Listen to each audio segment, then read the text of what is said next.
I think this is the time for us to call out this administration. They are preparing the ground for confusion for 2007 elections. That's really the script. They are testing waters, seeing how much we can stomach and accommodate. KWS, Senior Warden, Lake Nakuru, Bwana Oyugi, tunamtaka Brian sahi na sahi na sahi sahi. Lau sio hivyo, hakutakuwa na amani. Na tunajua ya kwamba wananchi wana uwezo wa kushirikiana na jamii ya kimataifa na hii National Park iweze kususiwa.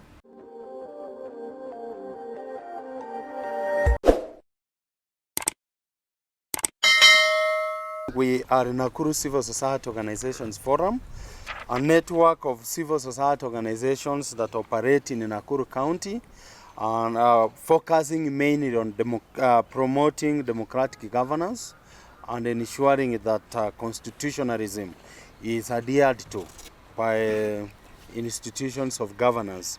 So today we requested you here so that we can share with you our deep concerns around the goings on in Nakuru and in Kenya generally.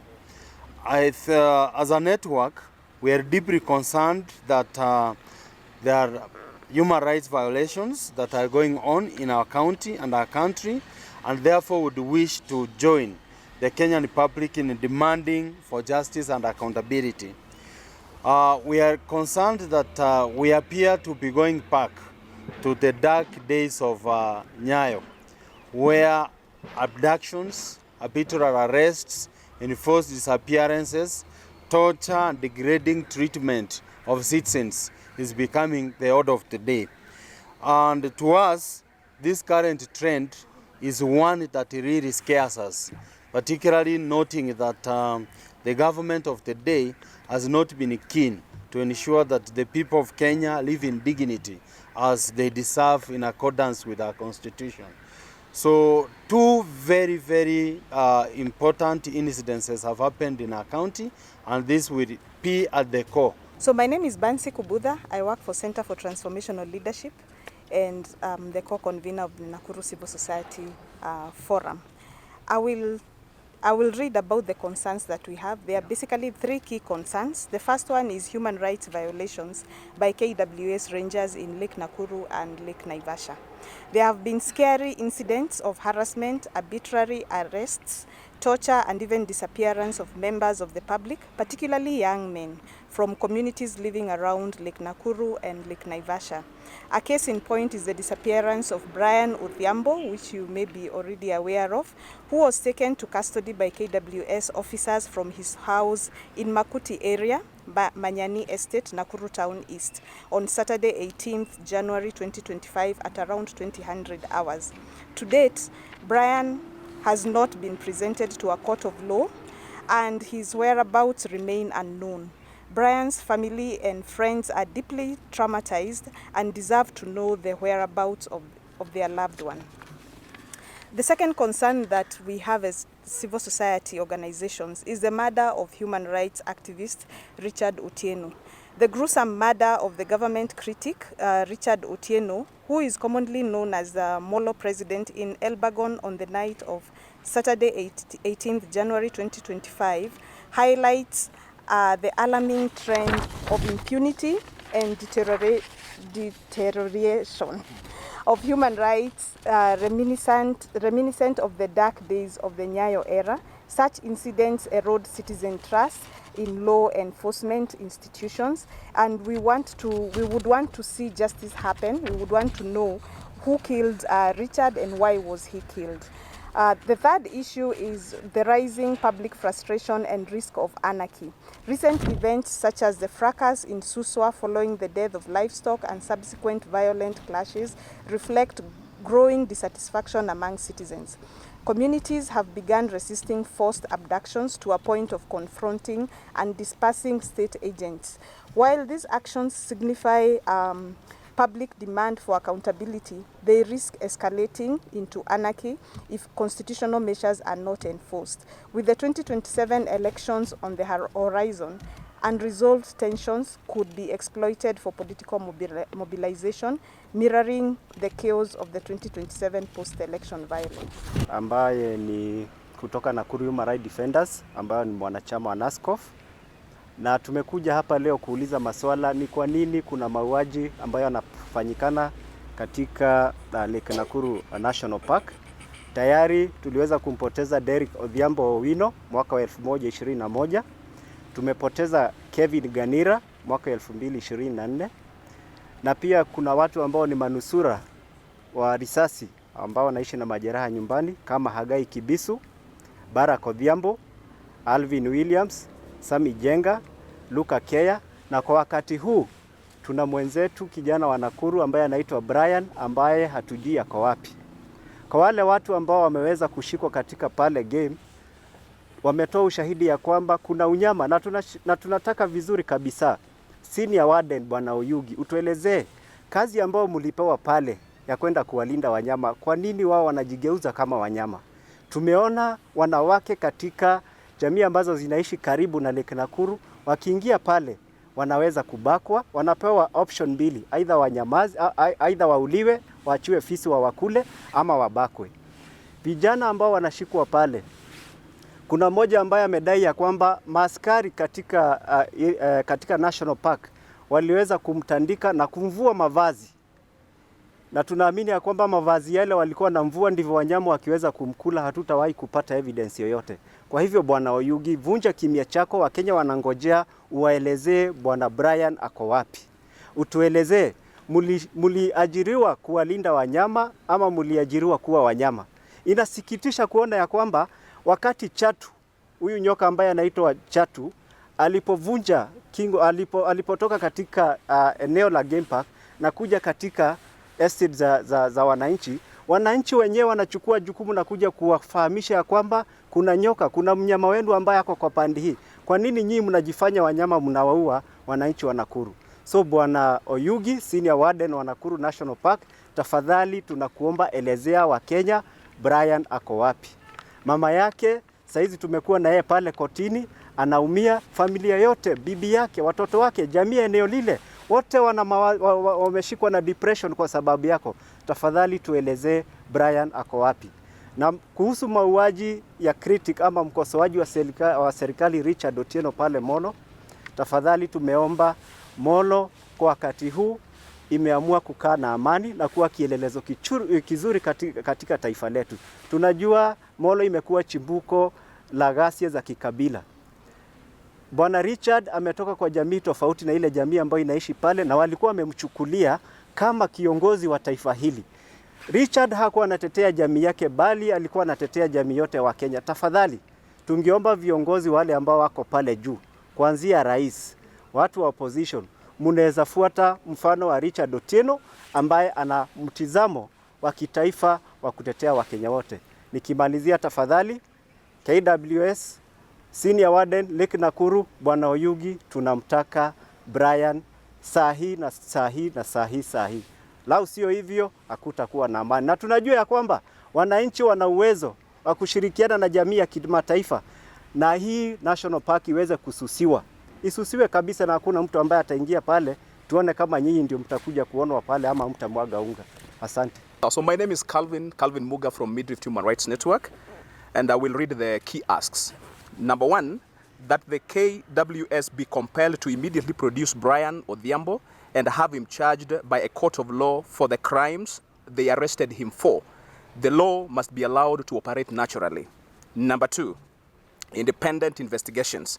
An independent body must be established to investigate allegations of torture, arbitrary arrest, abductions, and the unresolved cases of disappeared individuals like Brian Odhiambo.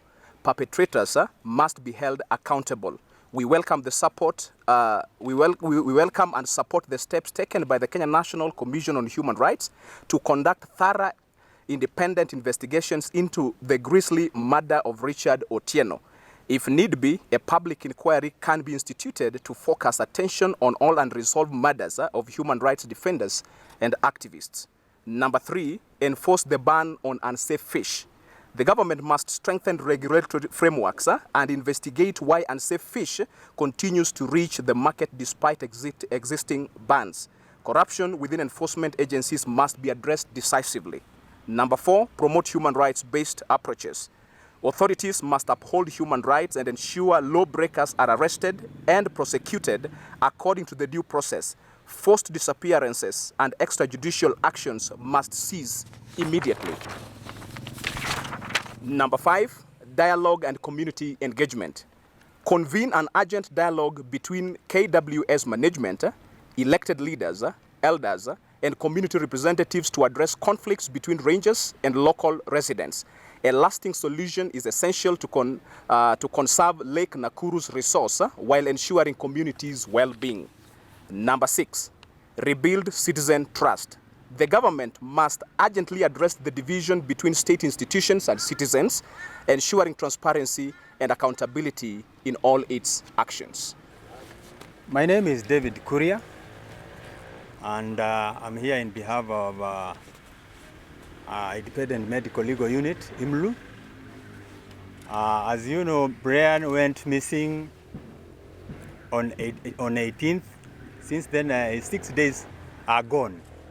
So we have tried to call to Bondeni police station, and they said that they did not, they don't have anybody in custody. So there were witnesses who saw when Brian was arrested by KWS and beaten up and bundled to their vehicle. So since then, some of the witnesses, eyewitnesses who were there when he was being beaten up by the KWS have already recorded their statement with the Nakuru DCIO. And since then, nothing has come up. Nobody, even today, nobody knows where Brian is. So yesterday, IMRU instructed Wakili Abuya, and he filed a petition through E-line. So we are waiting for directions from the registry. We have been at court, and they have said that we wait for the direction so that maybe the Wakili can be given a day to come and argue his case. So the habeas corpus is for, there are 4 respondents. So between is so we are expecting maybe by the end of today or tomorrow, the registry will give directions. The respondent to this petition is the officer in charge of Nakuru National Park, the Director of Criminal Investigation, DCIA Nakuru East, Director of Public Prosecutions, and Honorable Attorney General. I think you will get a copy. We have the petition. I have the petition with me. My name is Jane Githiri. I work with Women's Empowerment Link, and I will conclude the presser today. Kenya stands at a critical moment. The ongoing violations and crises around Lake Nakuru are a test of the country's commitment to justice, governance, and environmental stewardship. Failure to address these issues risks destabilizing communities and undermining national unity. The Nakuru County Civil Societies Forum urges the government to prioritize constitutional measures to resolve grievances, restore public trust, and protect human rights. Additionally, the international community is called upon to monitor the situation and support Kenya in upholding the rule of law and safeguarding its citizens. Together, we can ensure a just, peaceful, and equitable future for all Kenyans. Thank you very much. We wanted to appreciate the circumstances behind these egregious human rights violations. So colleagues have taken time to reach out to possible witnesses. We reached out to the Kenya National Commission on Human Rights, for example, and asked them to deploy a team to come as a state human rights institution to come and establish the circumstances, for example, that led to the murder of Richard. You may be aware that Richard had received threats before he was murdered. There are snapshots of WhatsApp groups that are circulating in the public, pointing to altercations he had with individuals, with non-individuals.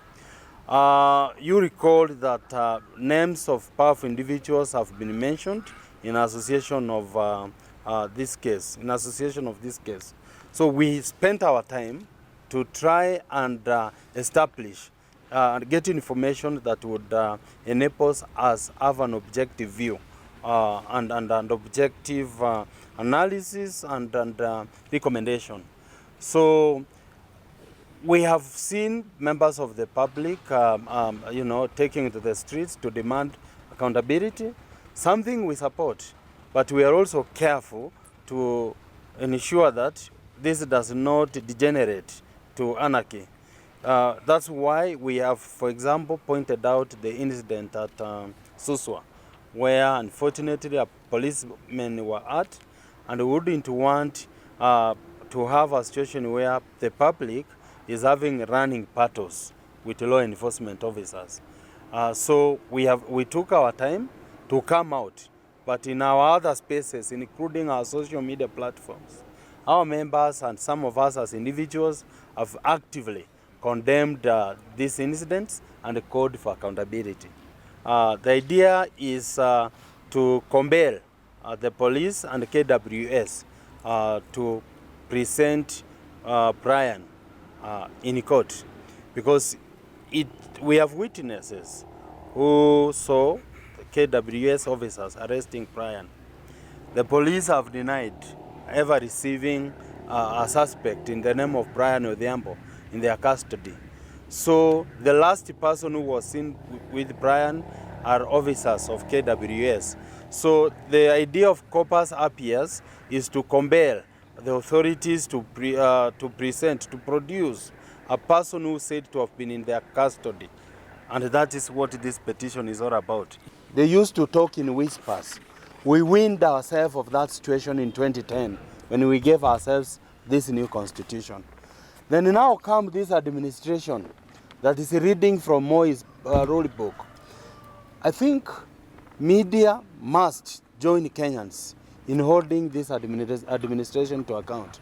We cannot be in a country where it's normal to abduct Kenyans in broad daylight. We cannot live in a country where it's normal for police to kill without batting an eyelid. It cannot be normal for us when a young man is disappeared and nobody seems to care. It cannot be normal when someone meets his death by his doorstep. I think this is the time for us to call out this administration. They are preparing the ground for confusion for 2007 elections. That's really the script. They are testing waters, seeing how much we can stomach and accommodate. So our call to you as media is join us, let us embark on ensuring that we restore the integrity of our nation.